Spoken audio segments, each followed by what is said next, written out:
저는 반등이 나왔을 때 더 세게 사기보다는 반등이 나왔을 때 일단은 좀 정리하셨다가 그 다음 타임에 좀 더 밑으로 내려갔을 때 좀 사는 게 맞지 않을까라는 생각을 하고 있어서.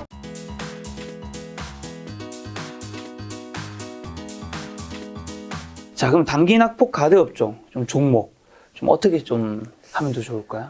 이게 제일 어려운 것 같아요. 네. 왜냐면은 2월 달에는 반등이 나올 것 같아요. 한 번은. 아까 말씀드렸던 그림에서 보신 것처럼 2800을 지지를 받거나 아니면 살짝 깬다 하더라도 반등은 한 번 나올 것 같은데, 그때 튀어오르는 그림들은 단기 낙폭과대 줍니다. 무조건. 왜냐면은 앞서 보여드렸던 것처럼 실적에 대한 기대 심리가 약해지는 상황에서 기댈 수 있는 것은 싸다 라는 논리밖에 없다라고 생각하거든요.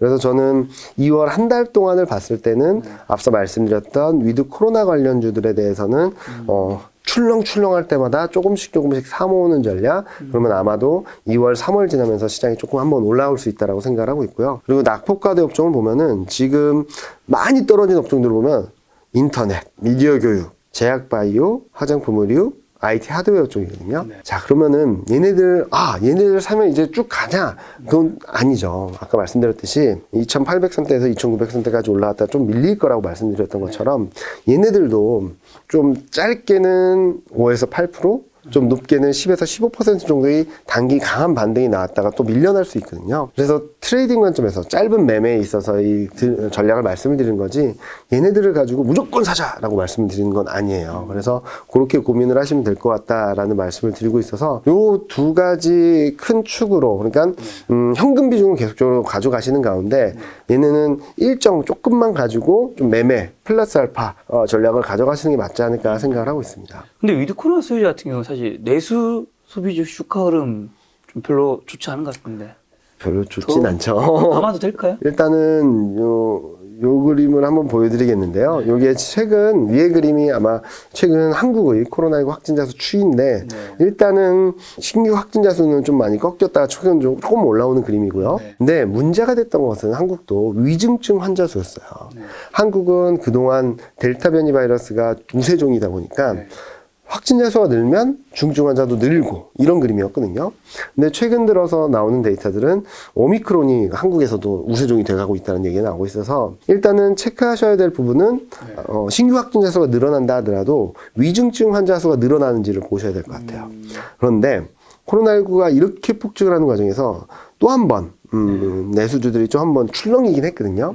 그렇다고 해서 막 무너지고 막 그런 그림은 아니었던 것 같아요. 좀 바닥을 잡아가는 과정이다라고 생각을 하는데, 근데 앞서 보여드렸던 그림 중에 하나가 봉쇄 조치, 사회적 거리두기는 강화됐는데 사람들이 이동성 지수는 별로 안 떨어졌다라고 말씀드렸는데, 한국도 굉장히 견조한 흐름이에요. 이게 연말, 크리스마스, 연말, 연초 때문에 이렇게 출렁이긴 했는데 플러스권을 아직까지 유지하고 있거든요. 그 의미는 뭐냐면은 코로나19 확진자 수가 엄청나게 늘어나긴 했지만 사람들이 이동하는 것은 그렇게 줄어들지 않았다라는 의미예요. 경제활동, 소비활동 계속하고 있다는 거고, 쉽게 말씀드리면 저도 그렇습니다.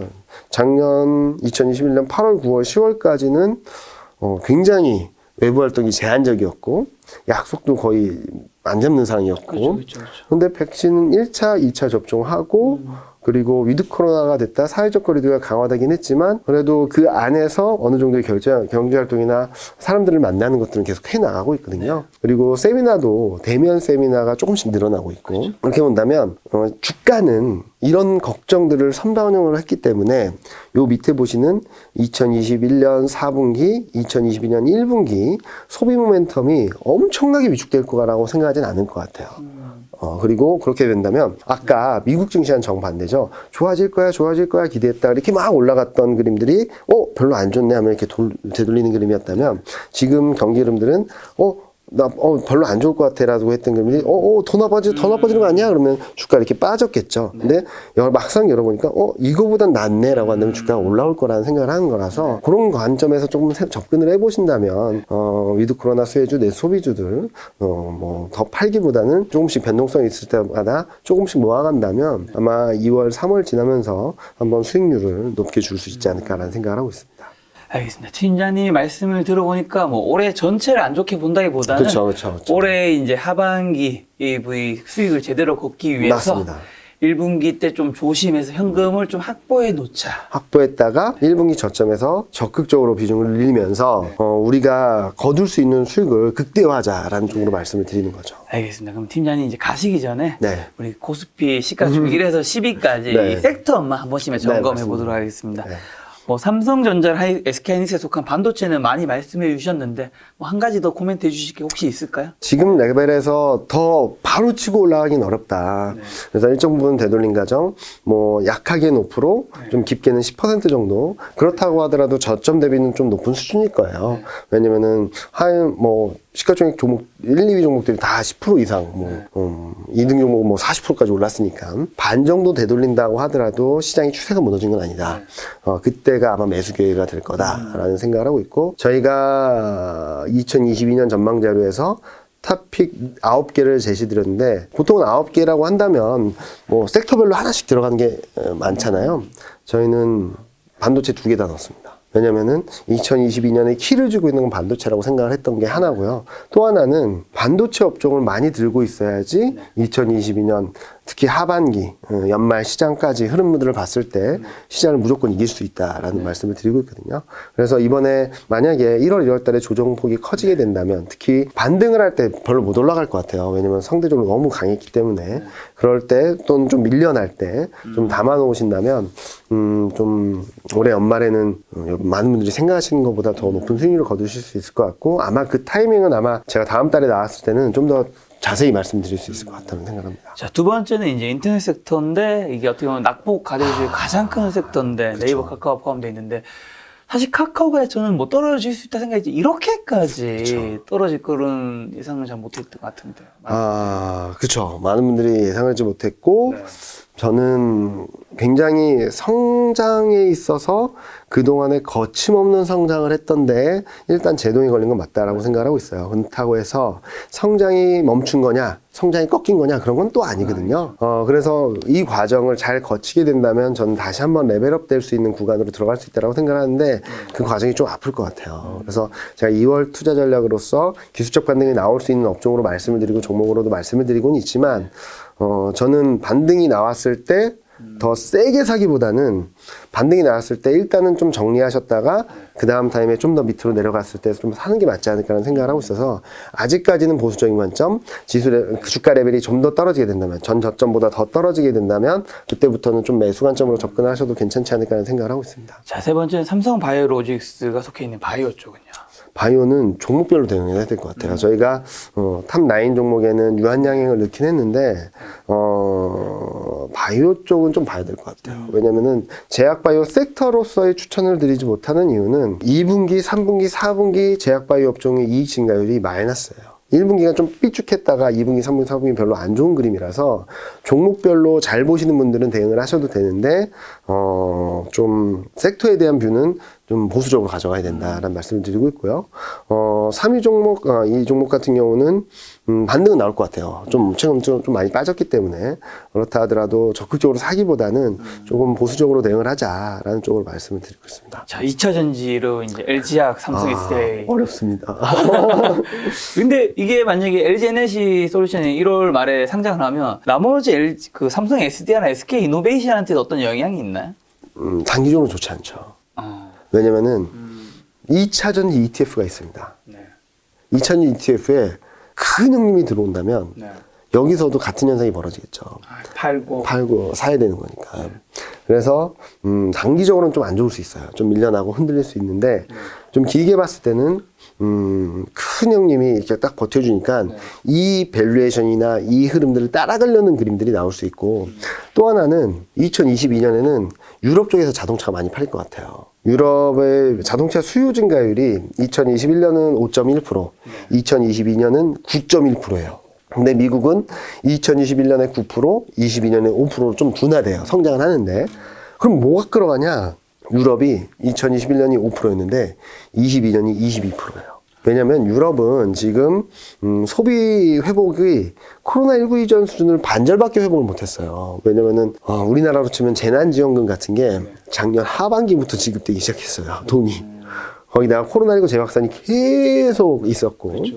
그런 상황이다 보니까 오미크론을 지나면서 이제 많은 전문가들이 이제 코로나19 바이러스는 엔데믹으로 갈 수 있다는 얘기를 하고 있지 않습니까? 그렇게 본다면 아마도 재난지원금 그리고 코로나19 상황들이 좀 진정되는 그림 이런 그림들이 나오게 되면 유럽 쪽에서 펜트업 디맨드 눌려있던 수요가 확 올라가는 그림들을 보여줄 수 있기 때문에 유럽 쪽에서 자동차가 많이 팔리는 것은 많은 분들이 전기차 쪽이 많거든요. 이런 것들을 감안해 봤을 때 2차 전지 특히 셋업체라고 할 수 있는 대형 기업들을 좀 바라보시면 좋지 않을까 생각합니다. 자, 자동차 좋습니다. 현대차, 기아 속히는 좋습니다. 좋게 보시고. 네. 제가 아까 말씀드렸듯이 수출주 중에 반도체 자동차가 두 개가 키라고 말씀드렸고, 지금 앞서 말씀드렸던 유럽 쪽의 자동차 수요를 말씀드렸잖아요. 근데 현대기아차의 점유율이 10%를 넘었습니다. 작년에. 그렇게 본다면, 점유율이 이만큼 키워놓은 상황에서 유럽 쪽 수요가 강하게 들어온다. 그러면 이에 대한 레버리지 효과를 기대할 수 있기 때문에 한번 이번에 최근 들어서 잘 버티다가 좀 툭 떨어진 감이 있어요.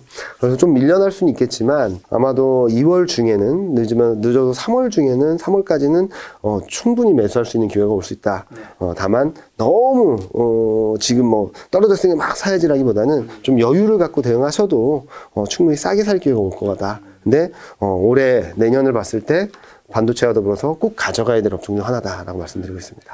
작년 같은 경우 대신증권에서 이제 지수 예측도 하시지만 유망 주식 이런 걸 좀 몇 가지를 네, 네. 발표했었잖아요. 그게 올해도 그런 걸 잡고 있나요? 네, 그거는 제가 다음 시간에. 시간에 왜냐면은 단기적으로는 좀 굉장히 보수적인 투자 의견을 말씀을 드리는데 여기서 종목을 말씀을 드리거나 추천 종목을 드리면은 조금은 엇박자가 날 수도 있거든요. 그렇죠. 네, 그래서 추천 형식이 될 수도 있기 때문에 그렇게보다는 좀 저점권에 오거나 바닥권에 왔을 때 좀 그때 말씀을 드리면서 요런 종목들을 사자라는 쪽으로 말씀드리도록 그런 하겠습니다. 거는 이제 2월이나 3월에 네. 저희가 팀장님과 아마 분위기 2월 말이 되지 않을까? 저는 2월 말 3월 초를 지나면은 바닥은 통과할 것 같아요, 지수가. 그러다가 이제 본격적인 상승 추세를 만들어가거나 턴어라운드 국면을 만들어가는 건 3월 중이 되지 않을까라는 생각을 하고 있어서 그때를 조금만 더 기다리시면은 많은 분들이 이경민 팀장이 왜 저렇게 난리를 쳤는지 여러 가지 논란 속에서도 굉장히 보수적인 의견들을 말씀을 드렸는지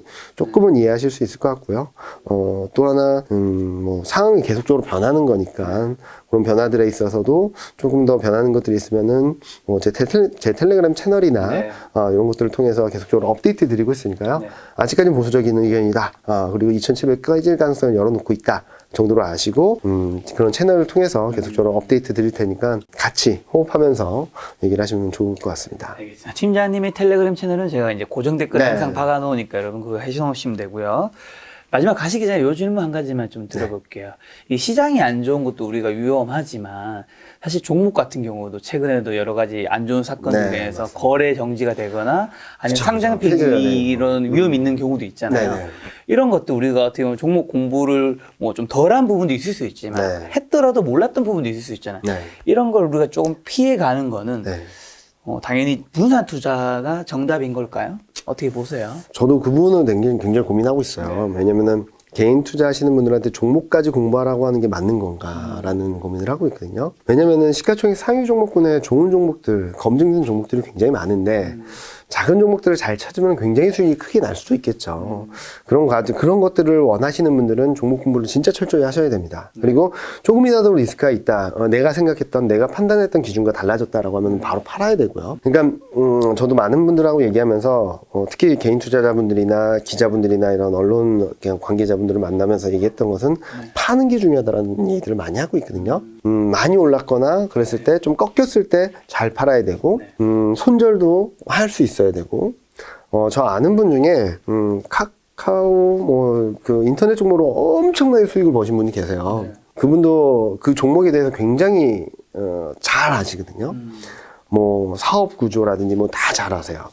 근데 그분이 이번에 잘 버티던 주가들을 툭 떨어지니까 다 파셨어요. 그러니까 이 가격대가 떨어지면 나는 일단은 손절을 하고 수익은 나셨죠. 정리를 하고 다음 스텝을 생각을 해보겠다라고 하셨었는데 그런 식으로 나만의 기준이 좀 있어야 될 것 같아요. 종목을 하거나 투자를 하실 때. 그리고 중소형주를 하시는 분들은 그만큼 그 중소형주가 포함된 산업, 그 안에서의 위치, 실적, 얼마나 경쟁력이 있는지 이런 것들을 계속적으로 검증해 가시는 과정이 필요한데, 근데 많은 개인 투자자분들한테는 저는 종목 공부까지 가기 어려우신 분들이 많을 것 같아요. 솔직히 작가님도 종목 하나하나 분석 쉽지 않죠. 쉽지 않아요. 저도 쉽지 않습니다. 네. 왜냐면 저도 시장 분석하는 사람이지 종목 하나하나를 이익을 추정을 하고 그렇게는 못 하거든요. 네. 그거 하는 분들은 따로 계세요. 섹터 애널리스트 분들이 따로 있는데, 그래서 제가 그런 분들한테 최소한 경기 흐름이라든지 사이클이라든지 시장이라든지 산업까지는 좀 보셨으면 좋겠다. 그래서 제가 업종까지 계속적으로 강조드리는 이유가, 네. 개인 투자하시는 분들한테는 종목 선택도 중요하지만 ETF를 통해서 그렇죠. 산업 투자를 하시는 경우도 할 수도 있고요. 네. 좋은 산업이 있다면 그 사이클을 잘 따라가면 개인별 종목을 한 것만큼 좋은 수익을 거둘 수도 있고, 또 하나는 제가 매크로라든지 그런 큰 흐름들을 잘 보시면 좋다라고 말씀드린 이유가, 종목 공부하시는 것도 굉장히 좋긴 한데 큰 흐름을 잘 파악하시면 돈 벌 수 있는 수단은 굉장히 많아요.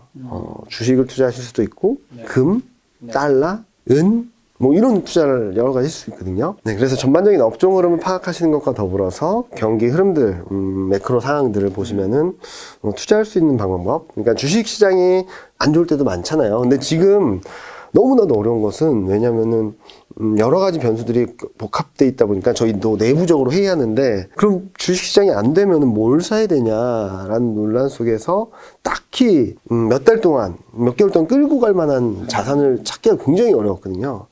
달러를 보자니 유럽 때문에 달러가 그렇게 강하지도 않을 것 같고, 유가를 보자니 올라오곤 있었지만 엄청나게 떨어졌다 또 올라오는 그림이라서 변동성이 클 수 있고, 그래서 일단은 그래서 저희가 현금 쪽을 말씀을 드리는 거거든요. 그래서 나중에라도 만약에 주식이 힘들다, 증시가 힘들어진다라고 하면은 금이나 달러를 추천드릴 수도 있고, 이런 식으로 볼 수도 있기 때문에 큰 욕심 안 부리시고 큰 흐름에서 자산 배분을 통해서 수익을 창출하고 싶으신 분들은 종목 공부도 굉장히 중요하고, 거기에 대해서 만약에 하신다면 굉장히 큰 수익을 거둘 수 있지만, 그보다는 저는 주식을 시작하시는 분들 아니면은 중급 단계에서는 종목 공부도 하는 한편 요쪽 큰 흐름들을 한번 확인하면서 증시라든지 경제라든지 산업 사이클을 잘 따라가는 것만 해도 일단은 플러스 알파 수익률을 계속적으로 얻으시면서 종목 공부하실 수 있는 여유를 찾으실 수도 있거든요. 그래서 하지 말라 하라는 게 아니라 선택의 문제라고 생각을 하고 있어요. 그래서 어려우신 분들은 일단은 그래도 매크로 환경 이런 쪽들을 판단을 잘 따라가시면서 보시면 좋겠다라는 생각을 하고 있고, 종목은 나중에 제가 뭐 기회가 되면 뭐 기술적 분석을 통해서라도 잘 팔 수 있는 기회들을 한번 말씀을 드릴 테니까, 그런 것들을 통해서 수익을 내는 것도 중요하지만 수익을 잘 지키는 것도 중요하거든요.